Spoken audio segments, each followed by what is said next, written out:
This is the Veteran Woman Podcast, the only podcast dedicated to empowering, inspiring, and encouraging veteran women to overcome their struggles and celebrate their successes. Now, here's your host, the one and only Airial Renal. All righty. Welcome, everyone, to another episode of the Veteran Woman Podcast. Today, I am honored to have Dr. Taffy Wagner on the phone. So, hello, Dr. Taffy. How are you today? I'm doing fabulous. How are you? I'm good. Dr. Taffy. I said Taffy. See, I'm mixing up Wagner and Taffy. You know, I've had everything from Patsy to Tammy to Tiffany to Tassie. Oh, girl, it's serious, okay? So, yes. Okay, let me read your bio real quick. So I was very interested. I see that you're a U.S. Air Force veteran. You served for 8 years, and you were discharged in 94? Yes. Served from 1986 to 1994. You're a healthcare advocate and expert. You educate on health insurance, healthcare, and provide alternative plans for people who cannot afford health insurance. And I know that's a big thing nowadays with Obamacare and the American Health Care Act. I don't even understand it. Right. So we'll talk more about that. You can also provide dental discount plans for veterans who don't get dental benefits via the VA. So we'll definitely talk about that because benefits are a big deal. And I know, like myself, I served for 12 years. And when I got out, I didn't understand anything about ACA or Obamacare or whatever they want to call it, anything about insurance because it was supplied to us being active duty. That's right. That's right. You're also a personal finances expert, educating on money matters. You have a doctorate in biblical counseling, a master's in human resources, a bachelor's in business administration, a homeschool mother. And I just talked to her and she was talking about her twins who have been writing since they were 9 years old and they're turning 15. So, I mean, just a family full of entrepreneurs. And you said you've written over 20 books yourself? Yes. Okay. So where do you want to start? I know, right? You know, what's so interesting is I didn't even grow up writing. My brother was the writer in the family. And I started writing when I did my doctoral program. My instructor started saying I should turn my papers into books. Oh, wow. And I turned my first paper into a book. And I still have all the other ones that are still papers. The rest of my books are on those subjects. But they're all centered around money and family and marriage and health. Well, there you go. That was good. And I believe in people having solutions for everyday problems that we face, everyday challenges that we face. And so I love to write on those topics. And then as far as, like being a parent it's so phenomenal. And the fact that I had twins, which is icing on the cake, my husband was like, "You what?" And I'm like, "Yeah, we're going to have twins." And when we didn't let the doctors tell us, but it was a boy and a girl. And we were so excited. Wow. That we would be able to see the differences all the way through. But I've made writing a part of homeschool. So every year from 9 years old, they had to write a book every year. And then I published the book and put them on Amazon to show them you could do it. And the books it's simple stuff. My daughter's first book was on taking care of a grasshopper because I'm allergic to pet fur. So her first pet was a grasshopper. And so she wrote a book about taking care of a grasshopper and extended his life past 30 days, that kind of a thing. So it's a real fun experience, and being ex-military too, that was an experience all in itself because I went in at the age of 17 and my mom actually had to sign a waiver because I wasn't old enough to enlist. And then I didn't even weigh enough to enlist. I was under 100 pounds. I had to gain weight to go into the Air Force. So once you got in, how did those 8 years pan out? What I learned about me was I couldn't be quiet anymore. Basic training taught me that you have to stand up for yourself. Because I grew up, I was that shy kid. I let everybody go first, that kind of thing. But in basic training, I still stayed quiet, but I spoke up when needed to. And within that first 4 years, I started coming out of my shell, but more so in that second set of 4 years, because I worked in a job that was personnel. And there were other kids who were shyer than me, but in the military, and they didn't feel like they had a voice. So I found my voice in being able to speak for them. Oh, wow. I really started standing up for myself, and I didn't realize that I had a personality that people felt like they always could come to and tell their problems, this kind of thing. I really did. And I'm serious. It was so interesting because I worked with all officers, and they would be going, Sergeant Wagner, don't you want to talk to me about something? And I'm like, no. And they're like, Sergeant Wagner, don't you want to talk to me about something? And I'm serious. This was so funny because I didn't realize this after I was out almost. Mm-hmm. And they would go, can you come over here? And they would just unload on me their problems and this kind of stuff. Even though I was enlisted and they were officers, they'd be talking to me about personal stuff and then work stuff. And I always would be able to encourage them right where they were. And that's a big deal, especially for officers to speak to enlisted. That in itself, along with a man speaking to a woman or anybody sharing their story. It was. And I worked with pretty much all guys.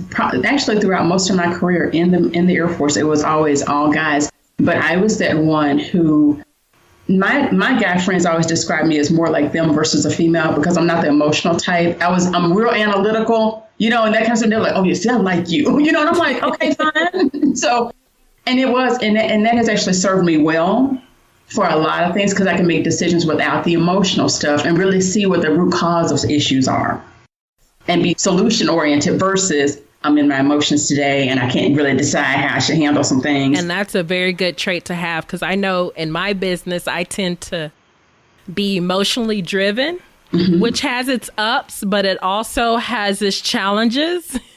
Yes. I always try to partner with people who are very analytical as well, because I mm-hmm. can bring my emotions and then say, okay, what am I missing? What am I too emotional about? I need an analytical mm-hmm. mind to help me sort through and find that balance, because it's all about balance. Yes. It really is. It really is. And my husband was like, oh, girl, I like you. Okay. Because see, I'm not even the shopper in the family. I hate shopping. Really? He loves shopping. And so I've only probably shopped for myself probably like 3 times in the 21 years we've been married. Oh, wow. So did you meet him while you were in the service? No. Thank goodness. I always tell people, I said, I was hoping at one time that I would, but then after, after you see some stuff, you'd be like, I just can't. I met my husband in a church of 10,000 people. Wow. That's a good sized church. I went to this church to hide, and it was a group of friends. They knew him and they knew me, and they introduced us. And the rest is history. The rest is history. 21 years and twins. Wow. That's amazing. So how did you get into health insurance and being a healthcare advocate? I got into it because we couldn't afford health insurance. My husband has insurance through his job, but it's a small company.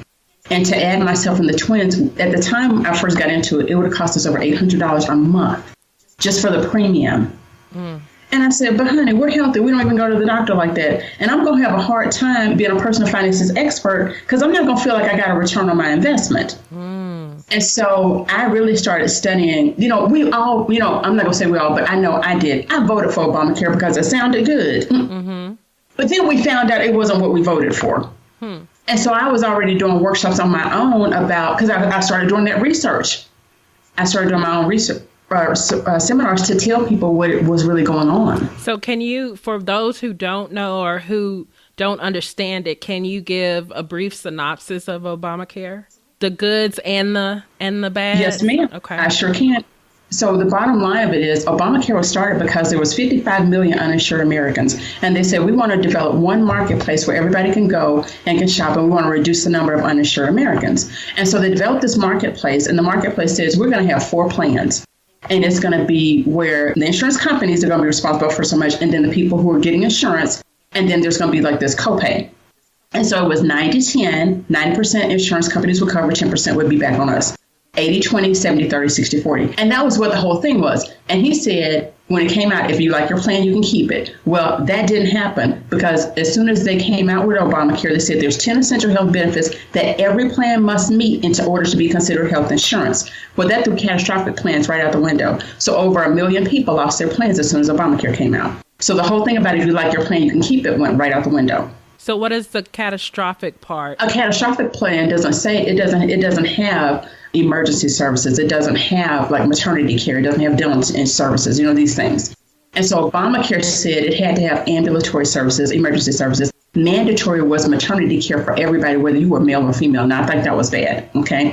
Dental services for kids, but not adults. Then it had to have substance abuse, mental service, mental health services. These kinds of things was a part of a regular plan. And so catastrophic just says, if anything catastrophic happens, then, it's like that deductible is this amount, and then I can get help, basically is what it boiled down to. But Obamacare said if it didn't have those 10 essential health benefits, it got out the window. So the American people made sure their voices were heard. And right before Christmas of 2013, and this was kind of hush-hush, they came out and said, we're going to extend, after they've already counseled 1 million people, we're going to extend those plans, but it's up to the state health commissioners whether or not they say those plans can stay in place or not. And then they said, if you can go without insurance for 1 year and not be penalized. But a lot of people didn't know that. So everybody who didn't have health insurance generally were penalized for not having health insurance. But Obamacare had 15 to 20 waivers and exemptions out there for people who didn't have health insurance. And most people didn't know that was written into the law. Okay. So the bad part was this. Everybody who was healthy could no longer afford health insurance because Obamacare, two of the things it said was anybody who had a pre-existing condition could no longer be turned down for health insurance. So guess who got health insurance?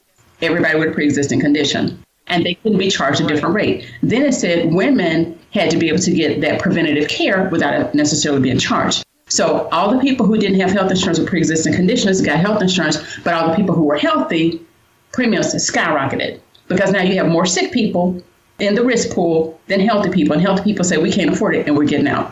That's what happened with Obamacare. And 32 states expanded Medicaid. So now we have all these people on Medicaid who didn't have it before, and they're not paying they're not paying premiums. So you've got, technically right now, you've got more people who are on Medicaid than whoever had it before, and you got more people on Medicaid than people who are paying for traditional health insurance. So it's as clear as mud to me right now. And so this is how health insurance works, because this is what people missed. Health insurance is a business model.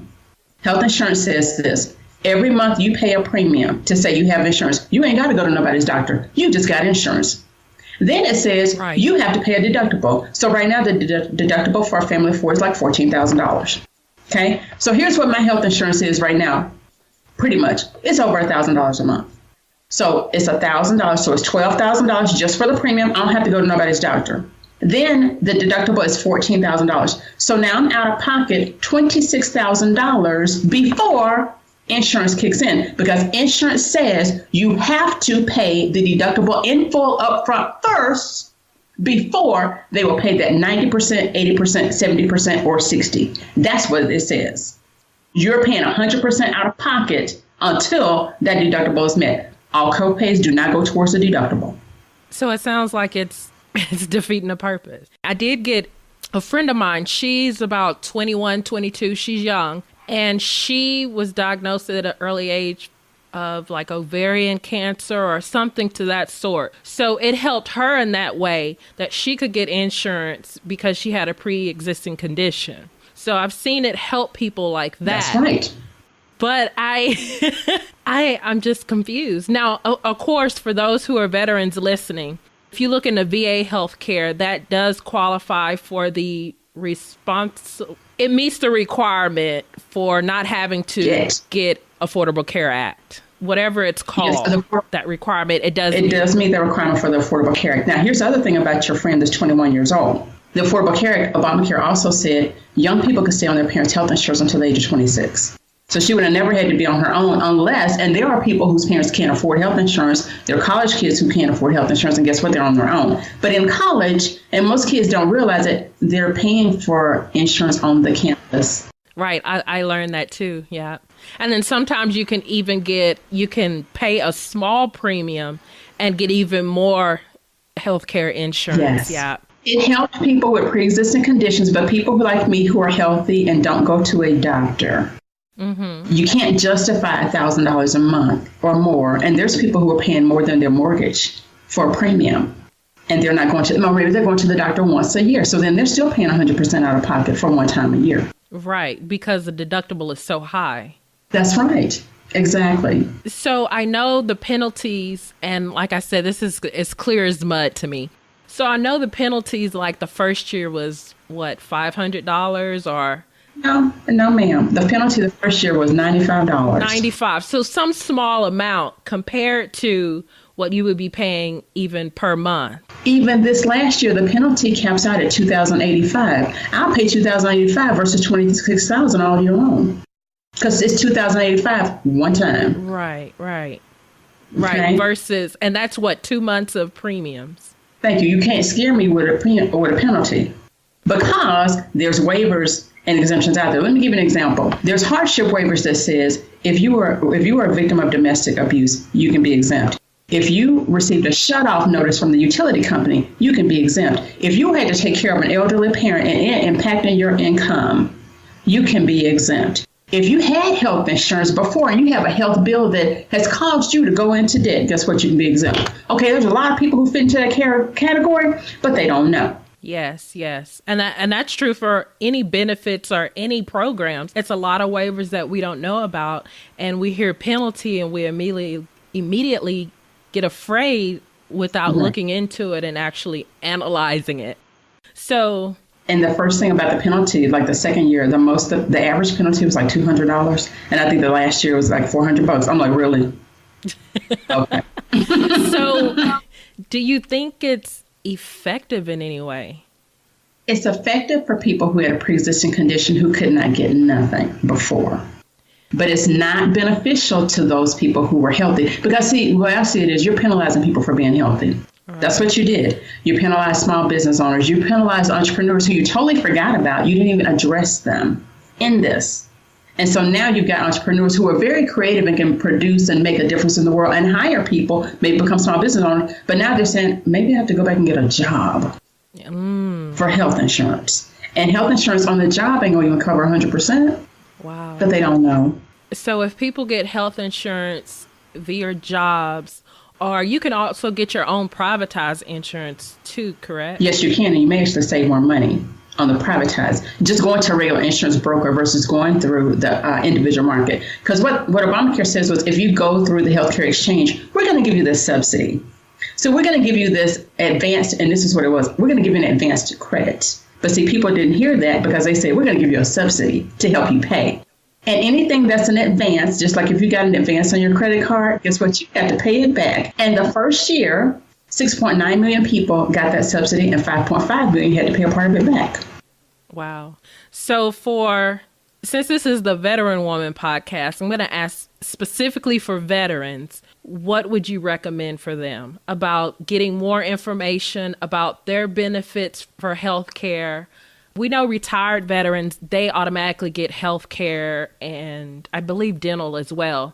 But what about those who don't fall in the retirement category or med board category? Okay, so for the veterans, here's what you do. You need to go to your local VA immediately and start filling out that paperwork to find out what you qualify for. More than likely, you're not going to qualify for dental. Dental is only if you are 100% disabled or you had an injury to your mouth. Mm-hmm. And Voc Rehab can cover dental too. Yeah.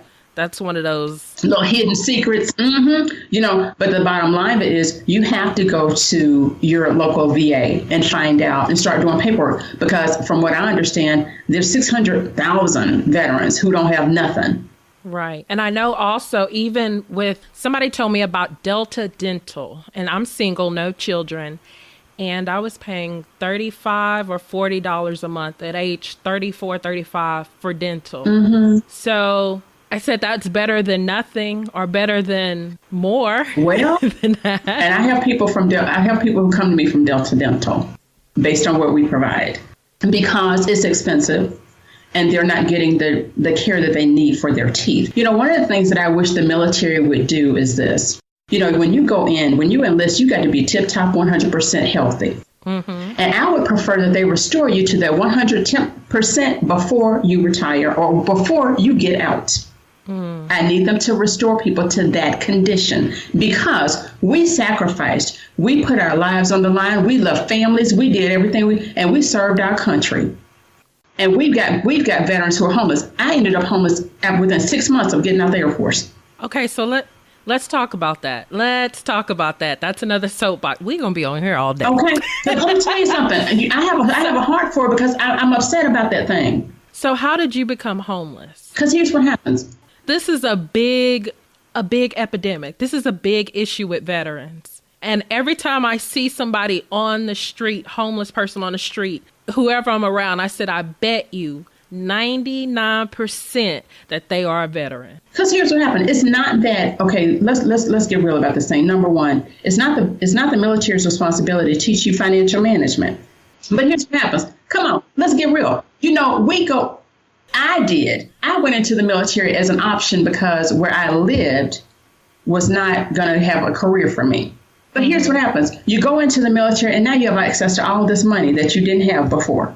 Plus your benefits are taken care of, so you don't have to worry about health care. You don't have to worry about all that other stuff. They feed you. Mm-hmm. You get clothes. You ain't necessarily got to buy clothes for, getting off work. You got clothes. Okay. Right. So, you're not used to money management, this kind of thing. But you do manage. You get by. You do some things. Now, what happens is when you separate, maybe you have some skills that will transition to the secular world. Now, I did have those things. However, I separated. I took a job and I was at that job for, I forget, almost a year maybe.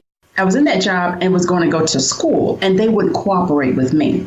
And I was like, really? But I saw you cooperate with somebody else in the same place. But it's okay, because I'm going to go do this other thing and I'm going to be all right. But it was after that time period within that 6 months. And so I was out like maybe a year that I ended up homeless because, we're proud people. We don't share with folk about issues. Come on. We're proud people. And so I never said to anybody, I'm behind on my rent because I left the job because I went to school. Okay.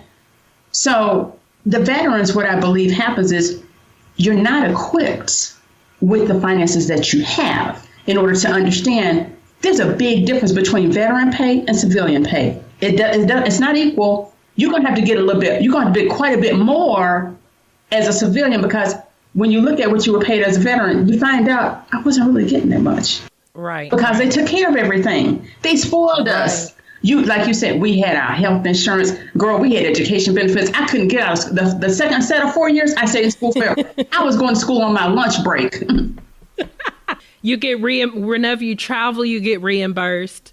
Whenever you move, you get money. So, yeah. Throwing money at you, and you ain't know how to manage, but you were happy. You're like, oh, okay. So you're not necessarily prepared for. And you go through the transition assistance program and they try to prepare you. They bring people in and talk to you about clothes and they give you coupons. Okay, fine. But it don't, we need some real world folk we need some real world veterans who got out to go help them people in transition before and tell them what it's really like. Talk about it. We should have done a video call on this one. And all the folk all you want to. I don't care. You need to bring in some veterans who have been out there in the struggle after they got out, retired, whatever, and move back to their home state. I didn't move back to my home state. I stayed here in Colorado. Because if there was nothing for me when I left, guess what? It ain't going to be nothing for me 8 years later. True. Ooh, yes. Uh-huh. Let's be wise. But we need veterans talking to other veterans who got out first. And the veterans who have gone through the struggle. Who done went through the struggle and pulled themselves back up. Right. Not just the ones who got out, walked into a contractor job or government job or whatever. Because that's the good. That's right. Yes. That's right. That's the perfect scenario. But you have so many who got out and then they're okay for a couple of months because either you're still getting your benefits or you got a separation pay. And then after that, it's like, what do I do now? What in the hell? Yeah. And then you have vacation that you saved up and they pay you for that too. You're like, I'm on it now. You balling, yeah. For real? Come on. Make it plain. Okay. And then you'd be like. And then all of that run out. That's it. And you just like. What is us gonna do? Like you said, you get behind and we're proud because of the culture we're used to. You get behind in the smallest thing. Okay, the smallest of things. And the thing about it is, let's be real about this. The world has put a stigma on people who serve in the military because they think they've made it. As soon as you enlist, even your family members and friends think that you've made it, because the military folk were the golden children. When you come home and you're in uniform, you're the golden child. I want you to stand up in church and talk about how you served and da-da-da-da. Okay? I need you to come out to the school and talk to the kids about how you done enlisted and you served the country. Okay? They might not have a patriotism bone in their body, but I'm going to tell you something. We want you to come and talk to the kids. Because some kids need to know you may have been in trouble, but this can be your way out. Okay? But you got that struggle and you be like, okay, let me put that mask on. Yep. And then when you get home, you be like, now I got to look myself in the face. Yep. Do I have a mirror today? And look at all of these bills. Okay, girl, people calling. And but see, that didn't happen when we were in the military, because if they come in there, girl, you get ready to get up out of there. And you're like, I'm not going to deal with that, okay?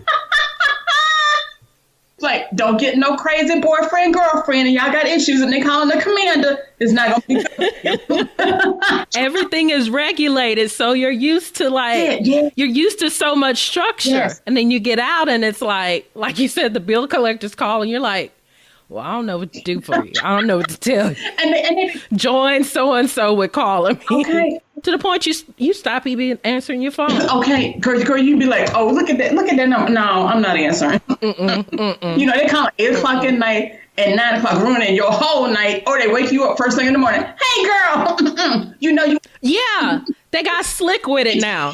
Hey, is Airial there? This is me. Well, this is a recorded line. Click. Okay. I'm getting ready to ruin your day. Come on with that. You'd be like, I ain't got no money. Well, will you have it tomorrow? No. Will you have it in 6 months? No. When will you have it? I don't know. Can I schedule a payment, honey? I love that one. No. No, because I ain't got it. How you going to be counting money I don't have? Can you tell me that? No, but here's the catch. Evidently, you have a phone, so you got some money. But that's the essential. You got to have a phone. Right? Girl. And the house. Yes. Because at least if you have a phone, you can call somewhere to stay. That's okay. Okay, you hope. If you got a vehicle, you can stay in the vehicle. I have done that, honey. Yes. I mean, so we're laughing, but on the other side, it's true. That's how you get, when it gets that tough, you're sitting there looking at your bills like, who do I pay first? Right. Okay, if I have a phone, I can go call this person to stay there. If I have a car, I can at least sleep in my car. So let me at least have a little bit of gas. Right. I mean, it gets that serious. It gets that serious. And with me, the thing was, because I was so proud not to say nothing to nobody, I never even thought about a temp service. Not once. And the first time somebody said a temp service to me, I had been homeless for a minute. I was on somebody's couch.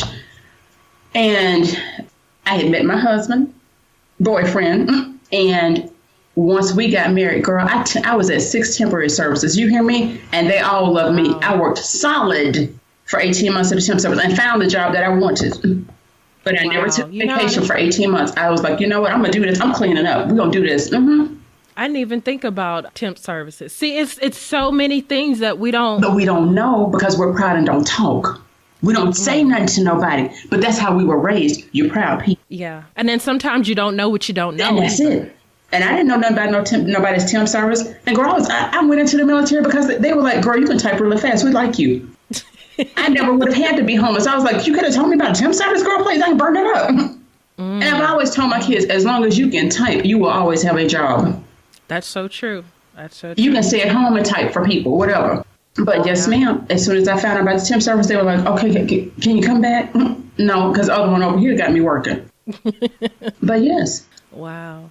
It's so many things, but like you said, we get in the military and we're not taught the financial management to manage what we do have then. Right. Then when we get out, we get paid less. Yes. Even if we do have retirement benefits or VA benefits, it's a lot less than what we were used to. Right. And we're still at a certain level of living that we're used to. That's right. And it doesn't necessarily mean we can maintain. Sure don't. And don't add on top of that any mental health issues or any other physical disabilities that prevent you or put a strain in the type of work you can get. That's right. That's right. Because, even having served in the military, maybe we were not in war zones, this kind of stuff, but it's still quite the transition. The mentality is so different. It is. And nobody talks about that, the emotional or the mentality. You've got to really adjust. And, we've just seen things. Even if you wasn't over at the war, you'd have seen some things. Mm-hmm. And you'd be like, oh, my gosh, is that what was going on? But you don't know till later that you saw some things. Because I was the one who was naive. I'm like, I ain't seen nothing, whatever. And I was thinking, I was like, ooh, is that what was going on? Girl. Yeah. And what we're used to being normal, what we look at as normal, yes, is not normal in the civilian world. Good or bad, even like being on time. Right. That made me so nervous. Like, I'm here like 5 minutes ahead of time. Oh, yes. And you still can't clock in because you got to clock in right on time. Or nobody's there. So you're like, are we still having a meeting? Or are we still showing up for work? Did something happen today? Right. It's 5 minutes before 8 o'clock or 9 o'clock. Thank you. Yeah, it's so different. And people who are listening who haven't gone through that transition, they may laugh. But when you first get introduced to that, it drives you crazy because it's just, you're not used to that. You're used to showing up 10 minutes early is late. Thank you. Is late. Yes, ma'am. And let me tell you something. My husband had a whole thing about being late all the time. And I said, let me tell you something. I'm not going to go with you. If it's your whole idea that you need to be late, I'm not going with you because I don't do that. I believe in being punctual. And he finally came on over to it because I just think that's rude. I was like, yeah. I'm unprofessional. Okay? Yeah. I'm going to need you to be on time, honey. This kind of thing. But let me tell you something else I saw that really upset my spirit. And this was several years ago. When I saw that military people were getting food stamps, that upset me so bad because I was like, that's never supposed to happen. That tells me that you don't value the service people. When you got down to that level and they're getting food stamps, really? I don't get it. Yeah. So, yeah, but I'm with you. There's a lot of transitioning in mindset and personality and even just in physical. Now, I never gained any weight or anything like that, but, still, even the way that they cook on the military base, I'm like, for real? No. Okay. Girl, I had to get a waiver for that stuff because I couldn't eat that food. I was like, no. I was eating good. See, I'm greedy. I was eating good. Girl, I got a waiver so I could cook because they thought I wasn't eating enough. And I had passed out in Sears. I went to take some pictures over a weekend. And I hadn't eaten because I told them, I said, I only eat when I get hungry. And they're like, well, we don't understand that. Can you keep a chart? Sure will. Girl, going 12 hours without food, this kind of thing. But that's not normal. But it is for me. And they're like, oh, okay, so we need to do something so you can cook for yourself. Blah, blah. Fine, pay me. I'll take rations. And I got them. There you go. But I couldn't. I was like, I can't. The way this food is cooked, it's not working. But there's so much that military people need to understand before they separate. Because you will hit the wall.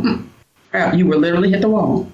So I love the fact that you educate on the healthcare and dental and everything like that, because that's another transitioning issue that we may not know about or understand. And then the fact that you help people with personal finances, that's good too. Because like we said, money management and how money matters, money mindset, all of that. Yes. So how can people get in touch with you? How can people work with you? So they can actually call me. My number is 303-576-0670 or write me. The short one is Taffy Wagner at gmail.com. That's the short one because the dental plan that I have is $24.95 a month for an entire household, up to 20 people in a house. Up to 20 people? 20. No, and don't have to be related. And it includes vision, prescription, and chiropractic discounts. I've been using it for 4 years. I know what I'm talking about. Yes, ma'am. What? Yes. And we are U.S.-wide. We're in 42 states pretty much. Wow. And it's effective. And what's your website? Oh, so the website, oh gosh. Okay, I'm going to give you this one. It's T. Wagner. Well, because I got a new one that I'm also trying, but this one is the one I know quicker. twagner.savewithdiscounthealthcare.com. Okay. And this company has been in business 25 years. And I was going, where were y'all when I was paying $800 a month for Cobra? Nobody in my circle knew about it. See, and that's the thing. We got to expand our circles to get solution people in our circles. Expand our circles and talk about it when we're struggling. Yes, please. So people can say, Oh, you having issues with that? Oh, baby girl, I can help you with this, or I can help you with that, or look into this healthcare versus that one that you're spending 10 times as much on. For real. So yes, getting the word out. And the thing too about that I know about military folk is a lot of times they need implants and dentures, these things. And traditional dental insurance don't cover it, but we give discounts on it. We sure do. We help with that. The lowest it'll be is 20%. The highest is up to 80%. I'll take savings all day long. Exactly. Do you have any last words for us? I do. And, because we are veterans, what I need people to understand, and this is one of my mantras, is every day is a new day. You have an opportunity to start over, start fresh, have a new mindset. We really do. And we have to do that for ourselves because of our experience that we've seen, what we've really gone through. And maybe somebody may not understand, but that's when you connect to that fellow veteran and say, hey, you know what, I'm struggling just a little bit. Can we talk today? Because sometimes you just need to talk. It's not, or just somebody to listen. Mm-hmm. Not necessarily do a whole lot, but just listen. And that's something that we need to be able to do for each other and really find out who the veterans are in our area or online. There's not so many places where we really are online a lot together. Mm-hmm. That we can really get to each other. But start putting yourself out there and find out where everybody is. Well, thank you so much, Dr. Taffy Wagner. Try not to call you Taffy or Tiffany. Oh, I have so enjoyed this. This has been so much fun. And I mean, I could stay on here forever with you. She is a ball of energy, y'all. So please make sure to contact her. Again, her phone number is 303-576-0670. And your email was again? taffywagner@gmail.com. And your website again? Is twagner.savewithdiscounthealthcare.com. All right. So definitely get in contact with her. Find out more information if you want to connect with another veteran. She's a veteran as well. If you want to find out about healthcare, financial management, human resources. She has a doctorate in biblical counseling. Just talk to her. Homeschooling, being a mother of twins, having children who are entrepreneurs, being a writer. I mean, just so much. So many things that we haven't even had a chance to touch on today. So definitely get in touch with Dr. Taffy Wagner. And again, I thank you for being on this episode of the Veteran Woman Podcast. Thank you so much. You've been listening to the Veteran Woman Podcast. If you want to connect with Airial and let her know what you thought of today's show, be sure to head over to www.theveteranwoman.com and follow her on Facebook, Instagram, and Twitter @The Veteran Woman.